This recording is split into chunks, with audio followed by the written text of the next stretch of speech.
आणि सांगोला तालुक्याला सुबत्ता सुजलाम रणजितदादा निंबाळकरांना ही मोहित्या माझ्या मागे लागल्या डोक्यात निघणार त्याच्या आईला दबून टाकती मोहित्या या 40 टोकरीची भाषा ते हालता हलाय काय तयार नाही तर रणजितसिंह नाईक निंबाळकरांना एवढं मतदान तुम्ही करायचं व्यक्तिगत माझी सुखदुःख वाटू घेतली दादा मी सभेला गाड्या सांगतो साहेब बायको बाहेर पत्रे घेऊन बाहेर पैसे बसते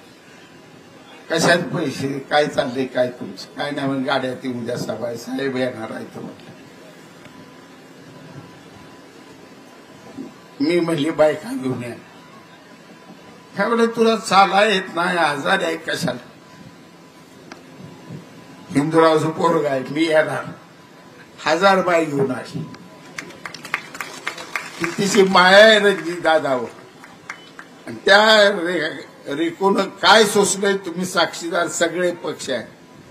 तिची तर आठवण करा आणि कमळावर शिक्का मारा एवढं शेवटचं आवाहन करतो आणि साहेब आपण माझ्या कर्मभूमीत या पाय तुमचं लागलं मंजूर सगळं केलंय गिंड्या आता बरोबर महिन्यात द्यायला लागते नारळ फोडा तुम्हाला मुख्यमंत्र्यांना येईच लागतंय तुम्ही दोघं होय म्हणला का आजी दादा कसा आणायचा माझ्यावर सोडा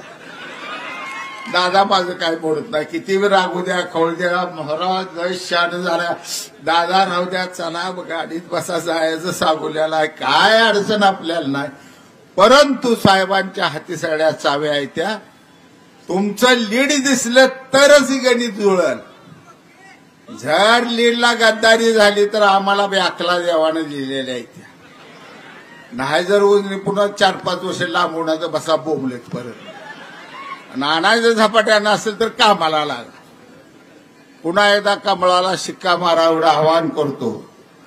आणि एक तुमचा लोकप्रतिनिधी कळकळीचं आवाहन करतो सर्वांना की भरल्या हातानं सांगूलं भरल्या हातानं त्यांनी आपल्याला दिले 2.5 वर्षात दिले तर भरल्या हातानं आपल्या पेट्या का भरत नाहीत याचा विचार करा आणि कमळावर शिक्का मारा जय हिंद जय महाराष्ट्र धन्यवाद बापू यानंतर आपले लोकप्रिय उमेदवार विद्यमान खासदार माननीय